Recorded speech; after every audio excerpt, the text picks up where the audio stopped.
Nagpatuloy ang kwento kung saan natagpuan ng ating mga katropa ang farm na ninakawan. Sinabi ni Tommy na, talagang enlimas nila ng maigi ang lupain, pero wala naman kaming narinig kagabi. Sinabi ni Winnie na baka ito daw ay gawa ng mga hinayupak na minotaurs, ipinagtaka naman ni Tommy. Inisip niya kung sa kanila daw ba nanggaling ang tunog na kanyang narinig noong nakaraan na Blue Moon. Pero buti na lang daw, kahit papaano ay yung mga dahon lang na pantikip ang mga nakuha ay hindi nila sinira ang lupain. Maglalabas na lamang daw sila ng panibagong mga dahon upang matakpan ulit ang crops. Sinabi naman ni Winnie na starting today ay mas lalakihan niya na ang kanyang teritoryo sa kanyang pagpapatrol araw-araw. Nagpasalamat naman si Tommy doon. Pero sinabi niya pa din na wag masyadong mag-overwork, mas importante pa din daw ang maging ligtas sila at healthy. Magpasalamat na lamang din daw sila at wala namang mga nasaktan, subalit kailangan nilang maghanda para sa susunod hindi na ulit ito mangyari. Napagtanto din ni Tommy na, mukhang kakailanganin niya din talaga ng lakas upang ipagtanggol ang kanyang sarili pati na ang kanyang mga pamilya sa tower. Ilan pang sandali ay makikita natin na tila ba may hinahandang iakyat palabas ng cave. Ito pala ay ang kakon at iniingatan ito ng mga rabbits para sa pag-akyat. Matapos itong dalhin ng mga rabbits ay nagpasalamat si Tommy sa kanila. Dumating na daw pala ang panahon para ma-hatch ang Poison Bee Queen kakon, kaya iniwan niya muna sa mga rabbits ang farm, dahil according daw sa system explanation ay kailangan niya itong panuurin na mag-hatch. Sinabi doon na ang unang nilalang na makita ng Poison Bee Queen ay ang ituturing niyang owner. Nalaman din natin na kasalukuyang nasa around 200 na ang populasyon ng bees sa cave at mabilis pa itong umaakyat. Kung sakali daw na lumabas na ang second Poison Bee at ito ay nagkaroon din ng malakas na puwersa sa labas ng cave ay siguradong magiging sapat na panlaban na ito upang maprotektahan ang farm nila sa labas ng cave. Matapos ang ilang sandali ng paghihintay ay inantok na si Tommy. First time niya daw kasing mag-day off ulit kaya gusto munang magpahinga ng kanyang katawan. Bibigyan niya daw ng mga bulaklak ang second queen upang magkasundo sila agad sa una nilang pagkikita. Ano naman daw kaya ang gusto niyang bulaklak? Yung bulaklak ng sweet potato, or yung bulaklak ng cherry tomato? Welcome, at salamat daw sa pagdating Queen Bee. Habang sinasabi niya yun ay tuluyan na siyang nakatulog. Habang siya ay natutulog ay unti-unti na nagkakaroon ng pagbabago sa kakon. Nagsimula itong gumalaw-galaw at nanginig, hanggang sa naglabas din ito ng ilaw mula sa loob ng kakon. Lalo pang lumakas ang pag-ilaw nito at umapaw na sa takip at lalagyan.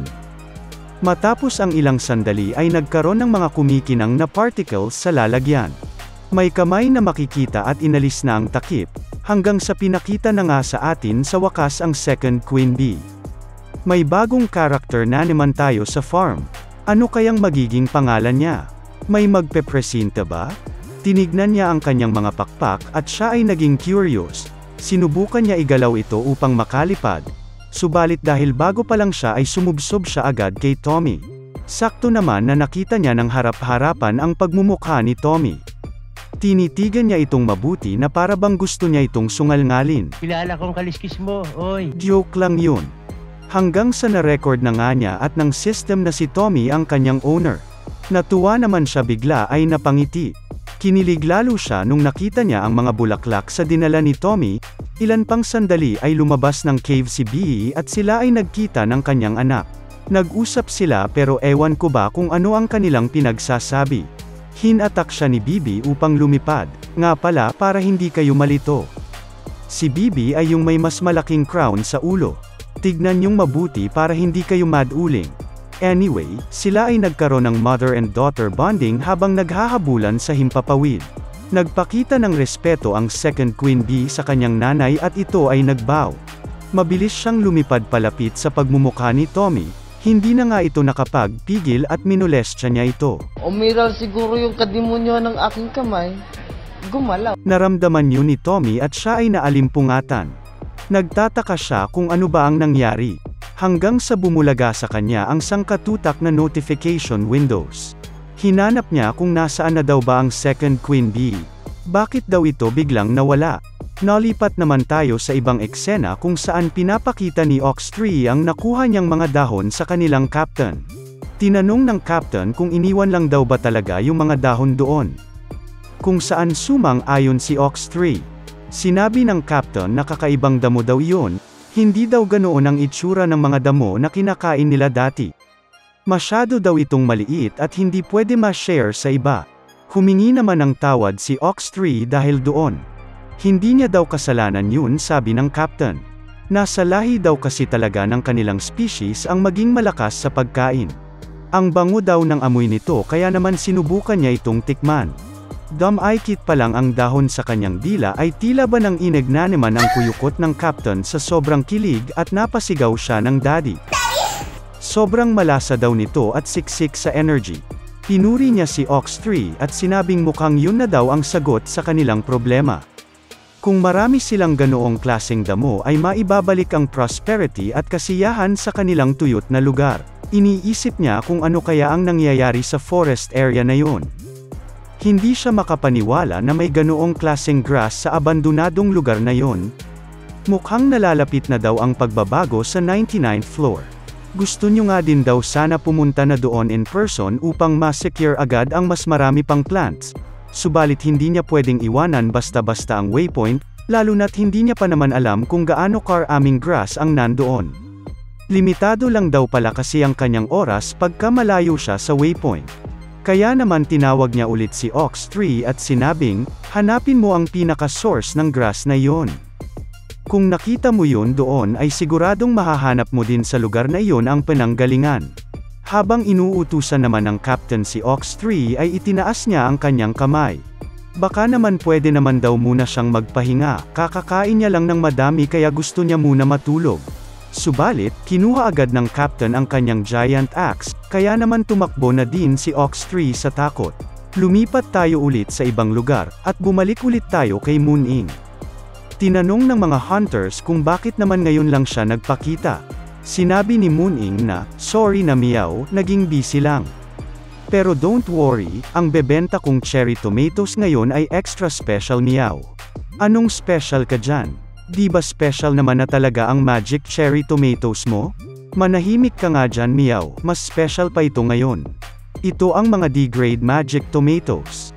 Sobrang nagulat naman ang mga hunters sa sinabi ni Moon Ing na D-grade ito. Hindi sila makapaniwala subalit nung tinignan nila ang item description ay totoo nga daw yun. Nakakapag-burn na daw ito ngayon ng 20 grams ng fat at nagbo-boost ng 0.2 mana. 60 days na din daw ito bago mabulok at ma-expire. Naisip ni B-Boy na napaka-amazing daw nitong D-grade cherry tomatoes. Sobrang sulit nito dahil sa napakagandang mga effects. Nilabas na ni Moon Ing ang kanyang mga paninda at pinaghanda na sila upang bumili. Mabilis naman nag-offer ng malalaking halaga ang mga hunters at pinakyo ang kanyang mga tinda. Naka-boundary na naman ang animal, meow meow meow. Sinabi ni Moon Ing habang nakangiting aso na, nice one, dahil dito, ang profits ko ay lumagpas na sa 1,000 tower coins meow. Finally, pwede na akong maging veteran wandering merchant meow. Once maging veteran wandering merchant na ako ay matatanggal na ang restrictions at mapapikite ko na ang pangalan ni Tommy sa aking mga tinda. Sa wakas ay hindi ko na kailangang itago pa ito kay Tommy Meow. Lumapit naman bigla ang isang babae at gusto niyang magpa-picture kasama si Moon Ing. Ngayon, pumunta naman tayo sa sideline ko bilang isang veteran wandering merchant Meow. Makinig kayo mga hampas lupa, pumili kayo ng maayos. Hawakan nyo ang aking mga paws, ihanda nyo na din ang mga bibigay nyo sa akin Meow. Subalit pagtingin niya mabuti ay si isang tao lang pala ang nandoon. Meow, bakit naman mag-isa ka lang? Nasaan na yung ibang Meowsters fans club ko? Syempre, sobrang tagal mong nawala, kaya naman yung mga nag-aabang sayo ay umalis na ng tower. Ay sus Mariasep kang bata kang Maria Tikawa ka. Kaya naman pala ang konti din ng mga tao kanina nung auction Meow. Huwag ka nang malungkot Moon Ing, ito bibigyan na lang kita ng snack. Meow meow meow, nasaktan ang pride ko doon. Gusto ko pa naman sana makakuha ng mas maraming sales cut authority, pero wala na bang swerte itong post ko ngayon Meow? May bigla naman dumating na dalawa pang mga kababihan na nakakakilala sa kanya. Wow naman, ang cute ng pagmumukha ng pussycat na ito. Ikaw ba yung wandering cat merchant na nagpapapicture sa mga tao? Meow. Fake news yata, wag kayo maniwala kay Jessica Soho. Di umano. Saan nyo ba nalaman yan? Nakita ka kasi namin sa Instagram, tera pa picture din kami. May sariling version ng Instagram sa mundong ito. Napaisip si Mooning doon sa sinasabi ng babae na Instagram.